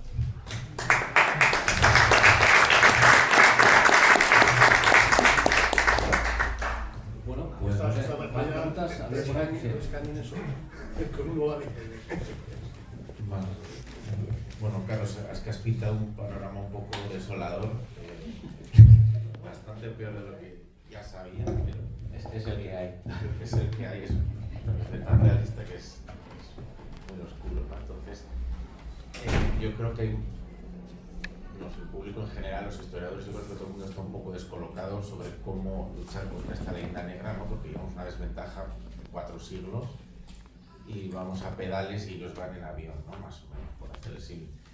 Entonces, bueno, por un lado, quería preguntarte a ti, ¿dónde está la batalla ahora? O sea, ¿a qué nivel podemos dar la batalla? Porque hay muchos niveles, ¿no? El académico, tú mismo has mencionado el cómic, hay un montón de apartados en los que estamos perdiendo la batalla o no sabemos ni cómo luchar. Y también otro comentario, bueno, esto sería una pregunta por un lado, y luego otro comentario, hay un libro que ha salido hace poco, que es Jaque Mate a la leyenda negra, y entonces el autor propone dar esa batalla, ¿no? A todos al nivel que cada uno pueda, ¿no? Y de hecho él en su Instagram llama a la gente guerrilleros, ¿no? Dice, hola guerrilleros, ¿no? Entonces va dando propuestas, y una de las ideas muy interesantes yo creo que es que él mismo viene a decir que hoy día ya la gente no lee libros de historia y que la batalla realmente está en las redes, ¿no? Donde la gente se nutre de ideas. De hecho las redes están llenas de mensajes de todo tipo, ¿no? El odio hacia España se ve, entras en miles de perfiles y se ve como sistemáticamente la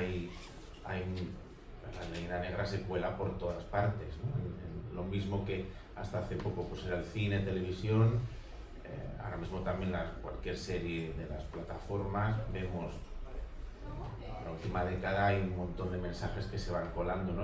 Yo creo que estamos un poco descolocados porque, claro, ¿cómo combates todo eso?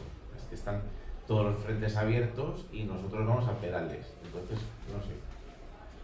¿Qué nos recomiendas? ¿Qué me recomienda, doctor?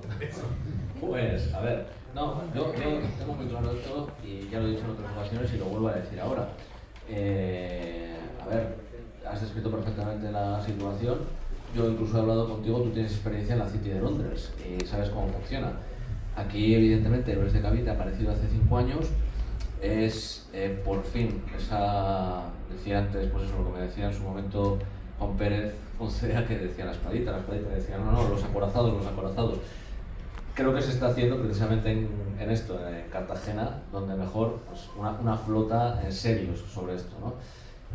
Bueno, yo hablando contigo me dijiste una cosa los conoces muy bien a los anglosajones, y sobre todo a los de la City, que más que los masones todavía, yo creo que esos son los peores. Probablemente sean las dos cosas, sean brokers y al mismo tiempo vayan a logias, pero bueno, yo también he dicho esto alguna vez, digo, cuidado que también actúan a cara descubierta y ese es el problema, o sea, se ocultan está mal, pero actúan con todo el descaro, con toda la cara dura.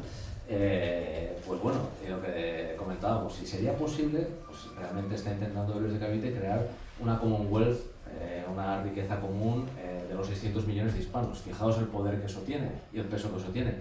Y a los norteamericanos les vendría fenomenal. Tienen a China ahí a las espaldas, a los rusos y demás. Eso ya pasó en la Segunda Guerra Mundial.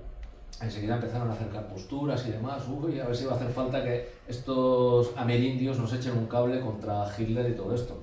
Bueno, ahora están en una situación parecida y parece ser que Trump, a pesar de lo mucho que se le critica, se ha dado cuenta de eso y ha tenido palabras elogiosas hacia... Eso tiene un poder inmenso, que una persona con esa proyección mediática tenga palabras amables, al menos amables en cierto modo, hacia España, pues ya es un cambio sustancial, ¿no?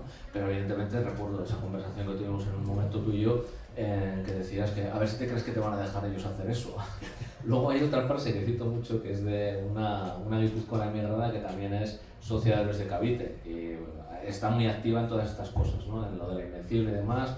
Vamos, hemos tenido un veranito de tener que mandar cartas a directores y a centros y demás quejándonos precisamente de todo esto que hemos estado hablando aquí, ¿no? En estas 3 conferencias. Y dice, bueno, a ver la Gestapo de Hollywood hasta dónde nos deja llegar, ¿no? Ahí está la Gestapo. Guerrillas mencionado. Ese es otro grave peligro. Yo he dicho que cuidado, hay que distinguir que está la leyenda rosa anglosajona que necesita eliminar esta parte del discurso. Bueno, allí donde aparezca Fuego en el Mississippi, la biografía de Gaztañeta, el séptimo ejército español, el general Gabriel de Mendizábal. Es que daos cuenta de una cosa, Gabriel de Mendizábal en 1812 evita que las guerras napoleónicas tengan otro fin. De no haber estado allí el séptimo ejército, la historia de las guerras napoleónicas hubiese cambiado. Esto claro, lo dices y que dices, normal, hombre, pero por favor, ¿cómo un general español va a cambiar? No, es que es así. O sea, si machacan al ejército en la retirada de esto, Salamanca la han puesto por las nubes. ¿Y qué? Se tiene que abandonar todo el terreno que ha conseguido conquistar, se vuelve otra vez a Torres Vedrás. Si no hay ejércitos de interposición como el español, es que a Wellington lo llaman al día siguiente para Londres, los Whigs acaban con él. Esto lo está diciendo incluso historiadores británicos como Robert Andrews. Están diciendo que estaban esperando los Whigs el siguiente tropezón en la península de Wellington para quitarlo de en medio, firmar una paz por separado y que Napoleón hiciese lo que le diese la gana en el continente, mientras ellos les dejase controlar pues Canadá, la India, etcétera, etcétera. Iba a ir por ahí la cosa. Hay un ejército español que se interpone entre los refuerzos franceses y Wellington y ahí podía haber cambiado la historia. Evidentemente estamos luchando a pedales, como bien dices, y claro, si ya no te reconocen cosas más gordas, esta no te la van a reconocer. Hay que dar la batalla. ¿Cuál es el problema? Y sin moverme de la guerra de independencia de España, ya lo he dicho, guerrilleros. Los guerrilleros no ganaron la guerra. La ganaron los ejércitos españoles reorganizados. Y ahora mismo tenemos muchos guerrilleros que tienen un papel brillante, efectivamente, un papel que ha proyectado mucho, pero cuidado, estos grandes caudillos que aparecen, si no son imbuidos o incluidos dentro de una estructura militar que funcione como un reloj, la guerra jamás lo hubiesen ganado los guerrilleros. De hecho, bueno, como os digo, tenemos magníficos archivos en España del Archivo Histórico Nacional. Yo cuando estaba escribiendo una biografía de Gabriel de Mendizábal, a instancias del actual conde de Cuadro, di con el libro de órdenes del general Freire y te cuenta exactamente pues, lo que estaba ocurriendo en ese momento. Y dice que si las partidas de guerrilleros no se avienen a ser integradas en la fuerza militar, deben ser liquidadas directamente, porque son un estorbo, no hacen nada y lo único que hacen es dedicarse a saltear caminos, etc. No estoy diciendo que los guerrilleros de ahora hagan eso, pero sí que es cierto que o estructuramos esto muy bien, se presiona muy bien, se presionan las autoridades.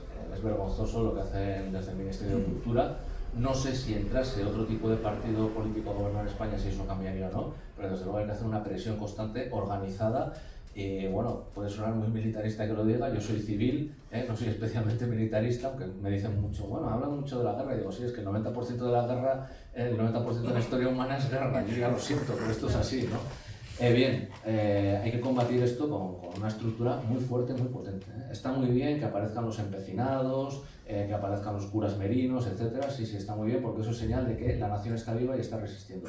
Pero si no empiezan a aparecer los generales Mendizábal, los generales Freire, los generales Castaños, etcétera, etcétera, etcétera, aquí no hay nada que hacer. No penséis que vayan a tener ni la más mínima piedad. Yo creo, con esta conferencia de cierre, mi objetivo era que tuvieseis claro cómo funciona. Y es un mecanismo muy sutil y muy potente y, bueno, de hecho hay gente que está escribiendo contra la leyenda negra, no lo voy a mencionar porque no quiero tener un pitote.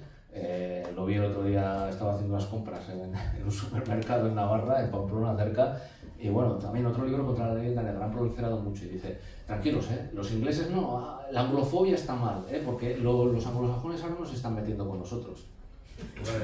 Sal de mi vista, por favor. Y luego encima lo malo de esto es que ese señor que ha escrito eso es pues eso, un caudillo que ha aparecido por ahí y que no ha pisado en su vida una facultad de historia. Es decir, que no sabe cómo se hacen las mezclas. Esto es como si yo me meto artificiero. Pues probablemente ahí he acabado yo. El día que intente mezclar dinamita y nitroglicerina voy a saltar por los aires. Y hay mucho de eso.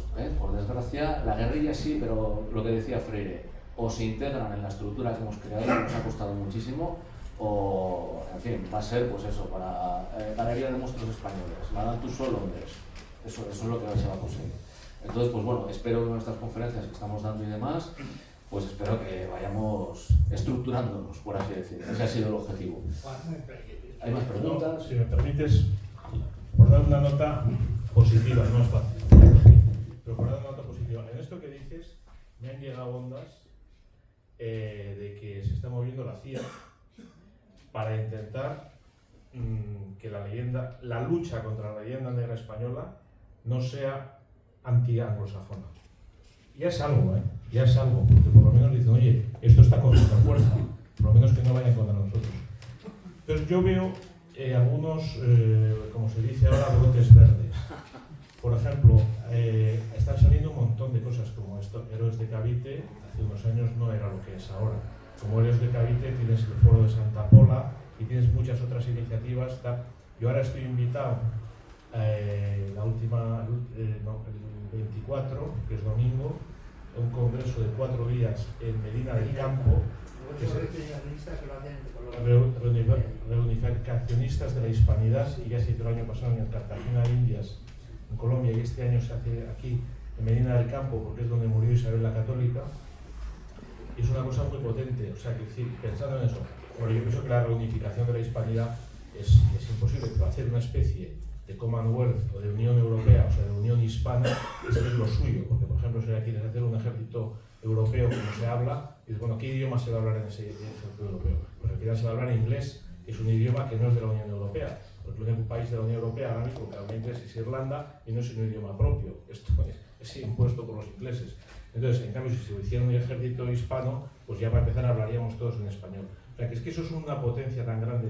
Y esto, ahora mismo, lo que veo es que está habiendo un resurgir tremendo en los dos lados del Atlántico. Quizás, no sé si conocéis, hay un señor que se llama Carlos Leáñez Aristimuño, que es ecuatoriano, me parece. Ha sacado el libro del despertar hispano. Sí, dice que el futuro es hispano. Es decir, este es filólogo. Entonces habla desde el punto de vista de la lengua, que la inteligencia artificial, internet, todo eso, es que favorece muchísimo a las grandes masas, vamos a decir, de poder cultural. Y claro, la hispanidad, quieras que no, es que somos, no sé si el primero o el segundo o el tercer idioma más hablado del mundo en cuanto a lengua materna. Y luego, o sea, ya digo, hay otra que es que esto te lo dice todo el mundo que está metido en este ajo. Dices, que hace 20 años o 10 años esto era impensable, eso que estamos viviendo ahora. Son Zunzunegui, Marcelo Gullo, Patricio Lons, o sea, son gente que viene de Argentina, de México, no sé si conocéis el Capitán Aita en Perú, o sea, hay unas cosas, y esa gente, y luego yo pienso, sinceramente, que todas estas cosas, pues efectivamente, es David contra Goliat, pero que hay un momento, no se sabe por qué en la historia, y aquí tenemos un historiador que lo corroborará, y no me lleves la contraria, que es Estaba distraído. Que de repente, o sea, no se sabe por qué, vamos perdiendo 18-0, pero luego 17-1, tal, y luego de repente no se sabe por qué, ¡pa!, la cosa da la vuelta y se pone de moda todo lo contrario, y todo aquello queda barrido, porque la memoria no solo en España, en todo el mundo es muy corta. Si esto cambia en 10 años ha desaparecido la leyenda. Yo conozco Borja Cardelús, no sé si os suena, si no recomiendo sus libros, es un señor que antes hacía programas de animales y de naturaleza con el rey, y del rey Felipe me parece. Bueno, total, que es un hombre que ha escrito un tocho sobre la hispanidad muy bueno, es un hombre muy culto, tal. Me decía, a mí me dan televisión española una semana y acabo con la leyenda negra. Estoy de acuerdo, o sea, estoy convencido. Pero bueno, y luego hay que pensar que España tenemos algo. O sea, España tiene algo. O sea, si es tan odiada, es por algo. Es por algo. Envidia. Y España, bueno, envidia, se dice que el pecado de España es la envidia, pero digo, el pecado de los demás, ya, de los ingleses y de los franceses, pero eso se dice, se atribuye a Bismarck, no sé si es verdad o no es verdad, pero la famosa frase de que España es el país más fuerte porque lleva siglos intentando autodestruirse y todavía no lo ha conseguido. Pues algo hay de verdad, porque tú piensas la Reconquista. Ahora, por cierto, bueno, este es el último libro que he sacado, y aquí estoy hablando de mi libro, estoy dando una cuña para hablar de mi libro. No, España no se rinde, este es sobre la batalla de Covadonga, con los últimos descubrimientos arqueológicos del siglo XXI, es alucinante, porque corrobora todo, y el comienzo de la Reconquista. Y entonces, ¿por qué ahora se niega la Reconquista? Porque claro, si tú te cargas la Reconquista, te has cargado la columna vertebral de España, ¿no?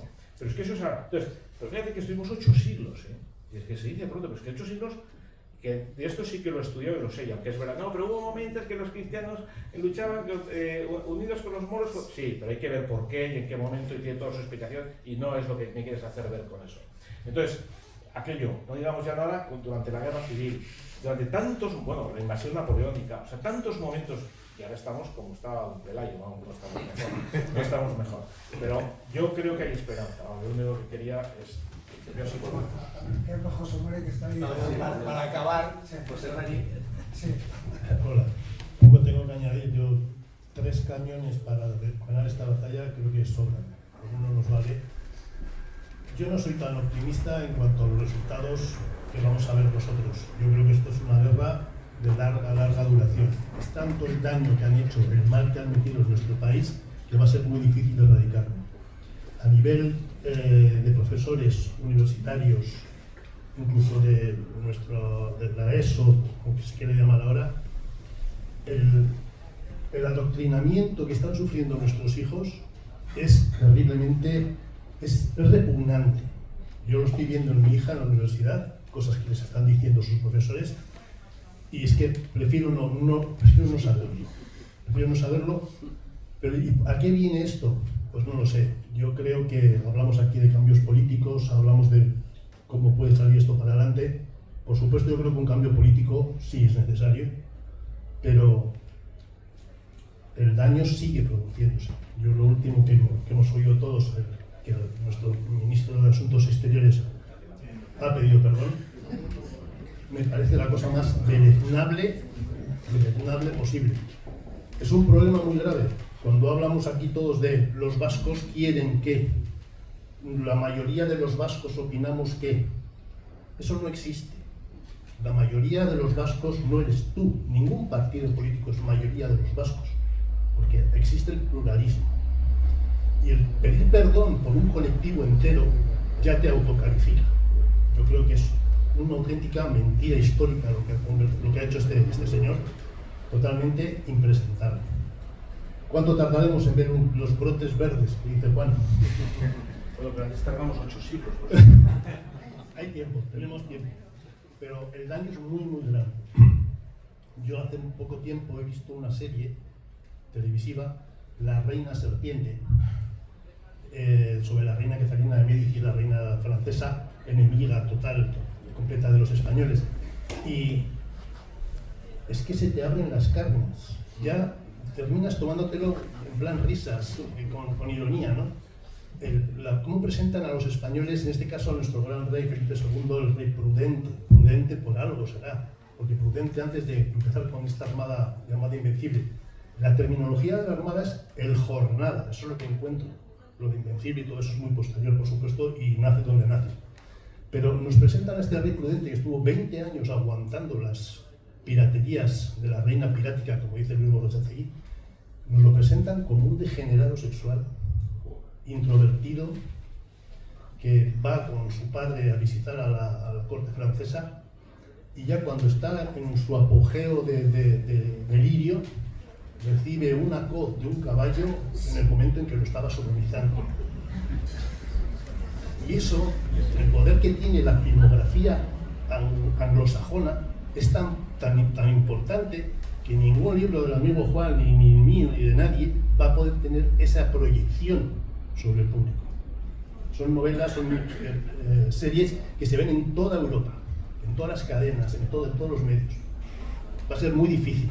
Yo quiero ver esos brotes verdes, pero mi esperanza es que al menos nuestros hijos sí puedan ver algo de brotes verdes.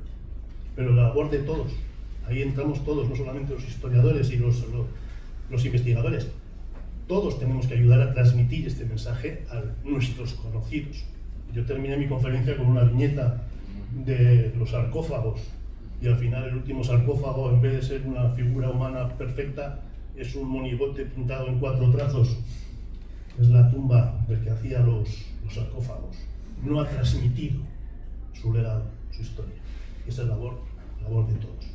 Y que nada, muchas gracias.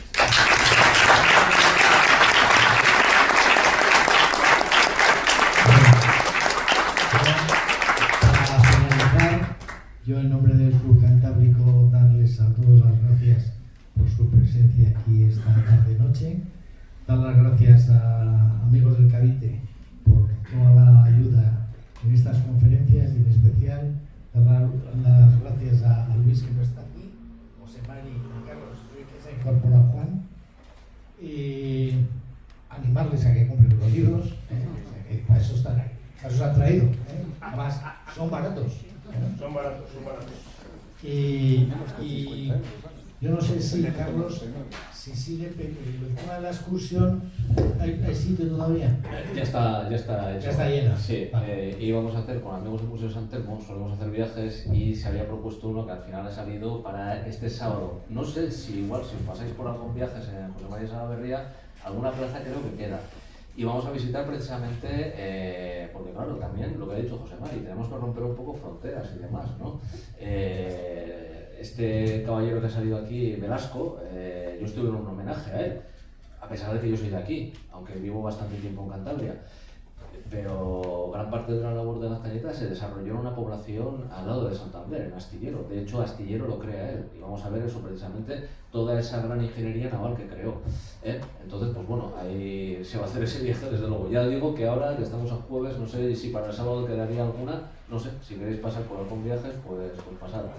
Y por lo demás, pues yo no añado nada más, salvo que muchísimas gracias. Simplemente 10 segundos. Juan, que has hablado de la batalla de Coahuila, recomiendo a que se escuche a un historiador vasco que es Armando Vesga Marroquín. Armando Vesga Marroquín, que es muy experto en España romana y sobre la batalla de Coahuila tiene varios podcasts. Es extraordinario. Y yo me diré a ellos de Cavite que traten de hablar con él para Vesga Marroquín, has dicho. Armando Vesga Marroquín. Vesga con V. Sí, Vesga con B. Con V. Bueno, puede ser con V y con B, porque Ya, yo Vesga. Bueno, pues que las gracias las da Héroes de Cavite al Club Cantábrico, que esperamos seguir haciendo más conferencias y que vengáis, es nuestra idea para, Sí. para el año que viene. Seguiremos haciendo cosas, Carlos, y luego informarles, aunque esto no está preparada. La siguiente conferencia que vamos a hacer el 3 de diciembre es sobre el románico. Y Miquel Unanue, que es de la Asociación de Amigos del Románico, nos va a dar una charla sobre el románico. Pues están todos invitados.